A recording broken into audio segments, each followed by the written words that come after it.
Pour prolonger ce que disait Sarah, je crois que finalement ce qu'on peut lire des politiques européennes d'immigration et d'asile, c'est ce qu'elles organisent l'impunité des États membres de l'Union européenne. Pourquoi l'impunité? On peut essayer déjà de recenser les principaux droits fondamentaux que tout le monde connaît et qui devraient être reconnus aux migrants et dont aussi bien Cédric que Sarah viennent de montrer qu'ils ne sont pas respectés. Alors c'est assez basique, hein, le droit à la vie, le droit de ne pas être torturé, le droit de ne pas être soumis à des traitements inhumains et dégradants, le droit d'asile, le droit de pouvoir demander l'asile et d'être protégé dans un pays qui n'est pas le sien, le droit spécifique qui est reconnu, qui est normalement devait être reconnu aux enfants, aux mineurs. Donc ces droits fondamentaux sont inscrits dans des textes internationaux qui s'imposent à tous les États, en tout cas tous les États membres de l'Union européenne. Et ce qu'on peut faire, c'est essayer de recenser les obstacles à l'application de ces droits, les obstacles concrets qui expliquent pourquoi ça se passe quand même et qui expliquent cette impunité. Et puis voir peut-être après comment dépasser ces obstacles. Quels sont les obstacles? Alors, le premier obstacle, c'est dans certains cas l'insuffisance intrinsèque de ces droits. Par exemple, la Déclaration universelle des droits de l'homme ou le pacte sur les droits civils et politiques, pacte de l'ONU, prévoit que toute personne a le droit de quitter son pays. Le problème, c'est qu'en face, il n'y a pas un texte qui dit que toute personne a le droit de franchir une frontière. Donc, ça vide beaucoup de son sens. Le texte lui-même, la façon dont est posé ce droit de quitter son pays, si on ne peut pas aller ailleurs, un premier obstacle sérieux dans le cas des violations des droits des migrants. Le deuxième obstacle, c'est peut-être on pourrait dire qu'il y a des droits qui s'entrechoquent. Toute personne a le droit de quitter son pays, mais il est reconnu aussi au pays souverain le droit de protéger leurs frontières et de décider qui peut entrer sur leur territoire ou qui ne peut pas entrer. Et quand ces droits s'entrechoquent, finalement, on n'a pas de règlement de situation qui puisse être conforme au respect des droits des personnes. Par exemple, le droit d'asile prévoit qu'on n'a pas besoin de papier, de passeport pour demander la protection dans le pays dont on a réussi à franchir la frontière. On ne peut pas opposer à un demandeur d'asile qui demande l'asile, donne-moi tes papiers, et le rejeter s'il n'a pas des papiers en bonne et due forme. Mais vous savez bien que le problème, c'est que au nom de la politique migratoire, au nom de la lutte contre l'immigration clandestine, on peut refuser à quelqu'un le franchissement de la frontière.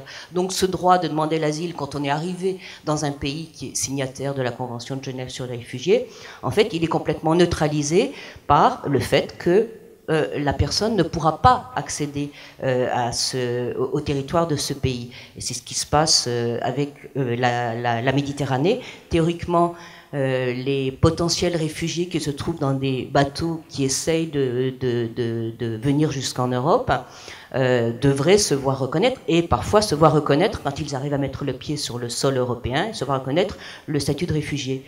Mais si on les empêche d'y arriver, on neutralise en fait ce droit international à l'asile qui est pourtant dû et qui engage les États qui organisent la protection de leurs frontières. Donc là, vous voyez cette espèce de contradiction entre deux droits, celui des États, celui des personnes, qui est un sacré obstacle. Alors, il y a des moyens de réguler cette contradiction, ce fait que ces droits s'entrechoquent, c'est la recherche de la proportionnalité entre l'intérêt de la personne et l'intérêt de l'État. Donc il y a toutes des discussions juridiques et des cours sont chargés d'évaluer quand il y a cette confrontation entre deux droits, qu'est-ce qui doit prévaloir. Par exemple, le droit de vivre en famille est un droit reconnu par la Convention européenne des droits de l'homme, qui engage tous les États membres de l'Union européenne notamment.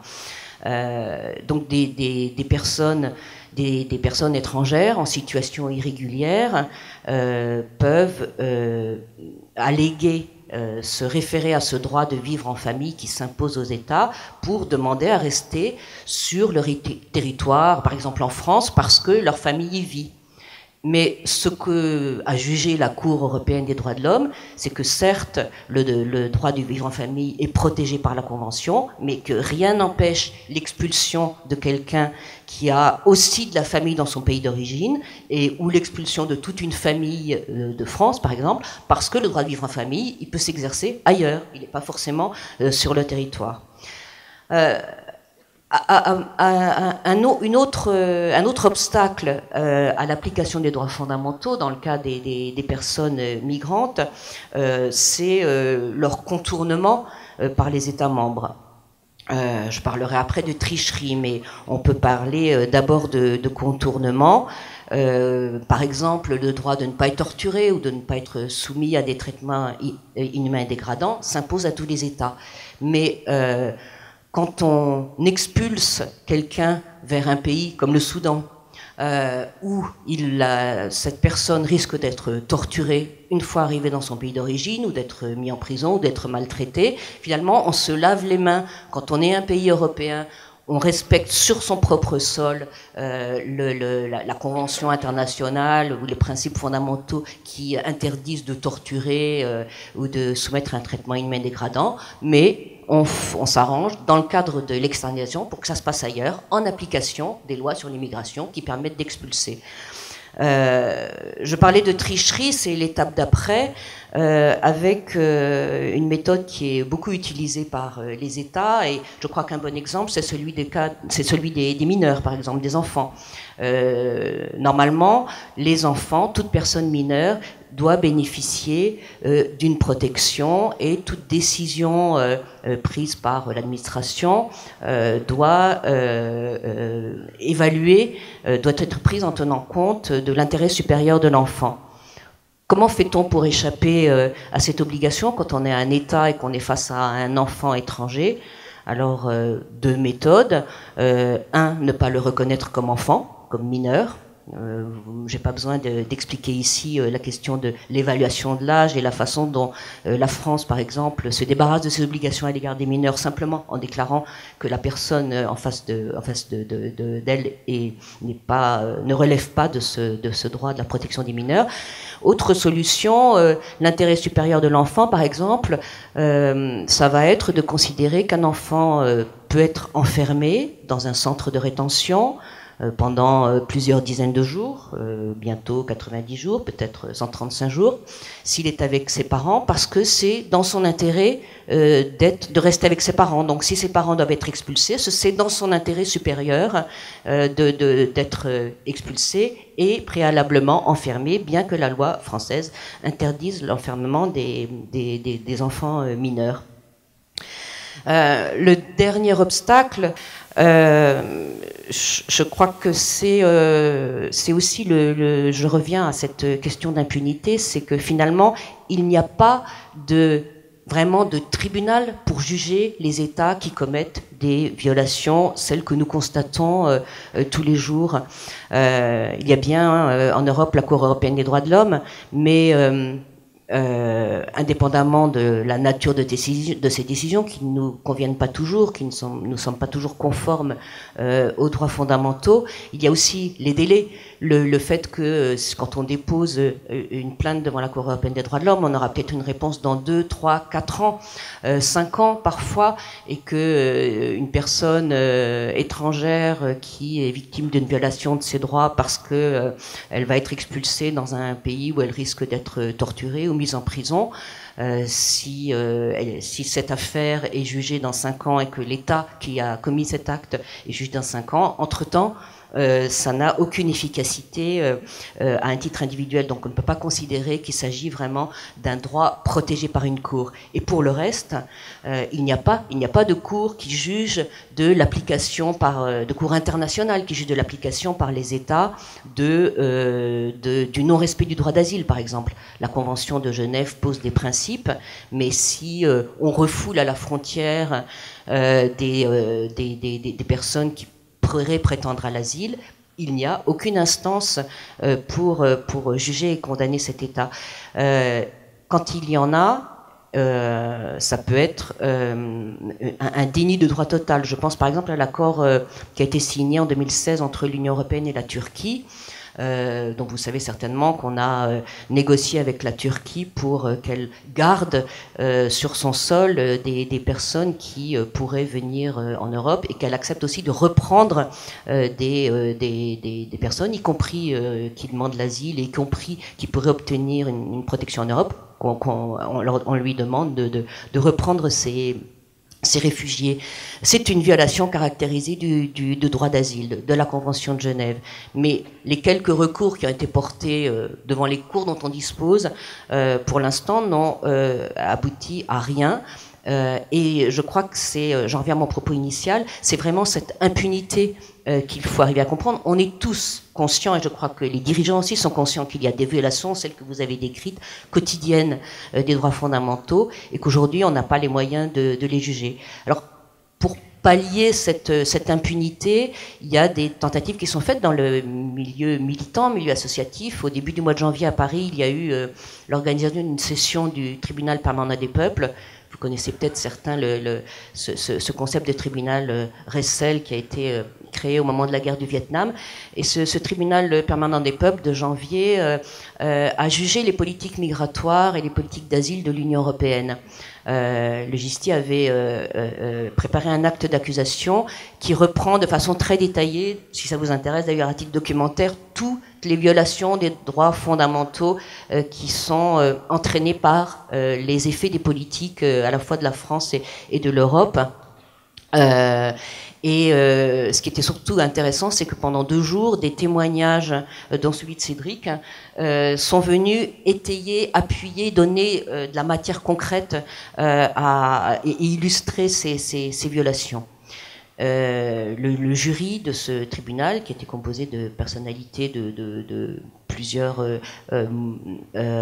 disciplines et aussi de plusieurs pays, a condamné l'Union européenne et la France pour leur politique migratoire et leur politique d'asile.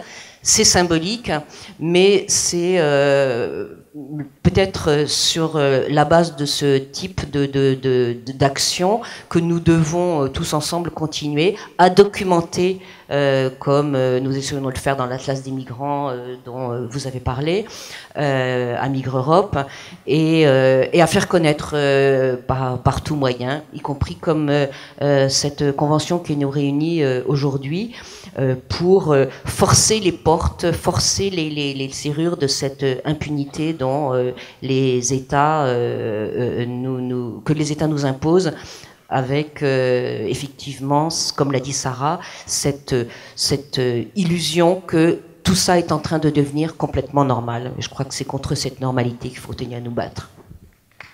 Merci.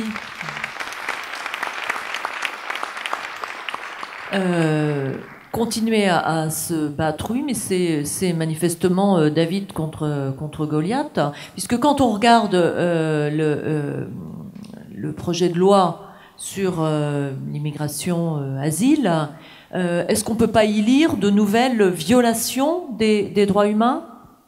Comment sans rentrer vraiment dans le détail, mais qu'est-ce qui vous choque le plus en termes de violation des droits à l'intérieur de ce texte qui va arriver en discussion là ?